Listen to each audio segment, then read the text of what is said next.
Assalamualaikum warahmatullahi wabarakatuh. Kembali lagi di pembelajaran Pendidikan Agama Islam dan Budi Pekerti, kelas 9, materi tentang etika pergaulan dan komunikasi dalam Islam. Pembahasan pertama mengenai pengertian etika Islam. Etika pergaulan dalam ajaran Islam. Manusia adalah makhluk sosial yang tidak dapat hidup sendiri dan senantiasa membutuhkan kehadiran orang lain. Istilah pergaulan berarti kegiatan manusia untuk membaur bersama manusia lainnya dan berinteraksi satu sama lain. Dengan demikian, etika Islam adalah suatu sistem atau tata cara yang mengatur tingkah laku seseorang, terutama dalam bermasyarakat.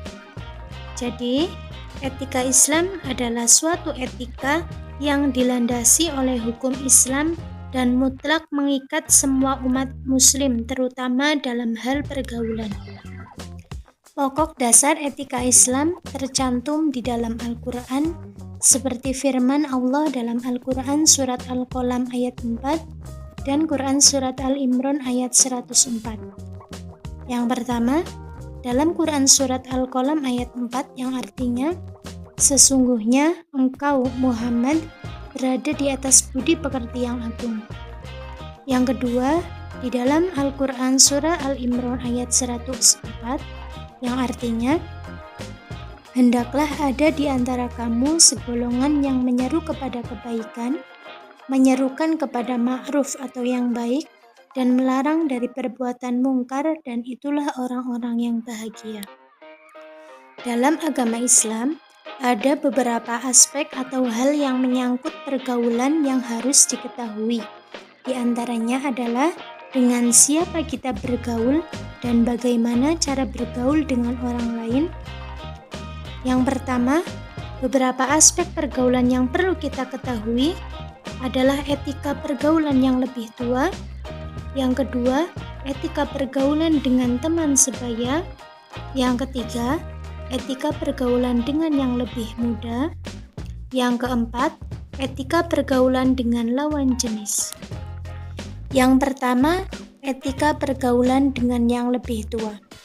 Bagi orang yang lebih muda, menghormati orang yang lebih tua merupakan suatu kewajiban. Pada dasarnya, orang yang lebih tua telah berjasa mewariskan sesuatu yang lebih bermanfaat bagi perkembangan generasi selanjutnya. Orang-orang yang lebih tua dari kita yang paling dekat dan yang paling berhak untuk diutamakan, untuk dihormati adalah kedua orang tua kita. Adapun ada beberapa adab dengan orang yang lebih tua. Yang pertama, sikap hormat dan sopan santun dimanapun berada. Yang kedua, sikap rendah hati. Yang ketiga, sikap tolong menolong. Yang keempat, berkata jujur dan mulia serta tidak menyakiti hatinya. Yang kedua, etika pergaulan dengan teman sebaya. Teman sebaya atau qarib adalah orang-orang atau teman yang usianya tidak terpaut jauh dengan kita, baik sama maupun lebih muda. Adapun dalam bergaul dengan teman sebaya, kita harus senantiasa berbuat baik dan mengutamakan akhlak yang mulia. Hal-hal yang perlu diperhatikan dalam pergaulan dengan teman sebaya antara lain, yang pertama, mengucapkan salam setiap bertemu dengan teman sebaya. Yang kedua, saling mengerti serta memahami kebaikan dan kekurangan. Yang ketiga, senantiasa menjaga teman dari pengaruh buruk. Yang ketiga, etika pergaulan dengan yang lebih muda. Orang yang lebih muda adalah semua orang yang umurnya lebih muda dari kita.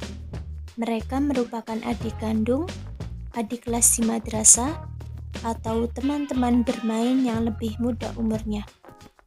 Kepada adik-adik, kita wajib membimbing dan menyayangi mereka. Kita seharusnya membagikan contoh dengan tingkah laku yang baik. Ada beberapa adab bergaul yang baik terhadap orang yang lebih muda. Di antaranya, yang pertama, menolong apabila dalam kesulitan. Yang kedua, bersabar menghadapi kemauannya. Yang ketiga, berbicara dengan sopan kepadanya. Yang keempat, memberikan contoh dengan berbuat baik sesuai dengan apa yang kita ucapkan. Sebagai seorang manusia yang beradab, tentunya bergaul dengan orang yang lebih muda, sama halnya bergaul dengan orang yang lebih tua dari kita. Saling menghormati dan membantu menjadi hal utama yang harus dilakukan menurut agama dan hukum sosial. Semoga dengan adanya beberapa poin adab bergaul yang sudah disebutkan, kita bisa terus mengingat berbuat baik dalam bergaul tanpa melihat apapun. Yang keempat, etika pergaulan dengan lawan jenis. Islam tidak melarang pergaulan lawan jenis selama tidak melanggar larangan Allah. Misalnya untuk bekerja, berorganisasi, berdiskusi, kegiatan sosial, dan lain sebagainya. Maka dari itu, pergaulan tersebut harus dilandasi dengan etika agar tidak melanggar syariat yang ada. Etika atau adab pergaulan dengan lawan jenis harus selalu diterapkan agar terhindar dari hal-hal yang melanggar syariat agama. Berikut ada beberapa adab bergaul dengan lawan jenis. Yang pertama, menundukkan pandangan. Yang kedua, tidak berhalwat atau berduaan. Yang ketiga, berbusana sopan dan menutup aurat. Yang keempat, tidak menyentuh lawan jenis. Yang kelima, menjaga etika dan sopan santun. Selanjutnya, pembahasan mengenai etika komunikasi yang islami. Menurut Kamus Besar Bahasa Indonesia, etika adalah ilmu tentang apa yang baik dan apa yang buruk, dan tentang hak dan kewajiban moral ataupun akhlak. Komunikasi merupakan suatu proses sosial yang sangat mendasar dalam kehidupan manusia. Sedangkan komunikasi Islam adalah proses penyampaian pesan-pesan keislaman dengan menggunakan prinsip-prinsip komunikasi dalam Islam. Selanjutnya pembahasan mengenai etika berkomunikasi yang didasarkan pada ajaran Islam. Yang pertama, berbicara atau menyampaikan informasi yang benar. Penyampaian informasi harus sesuai dengan fakta atau kenyataan.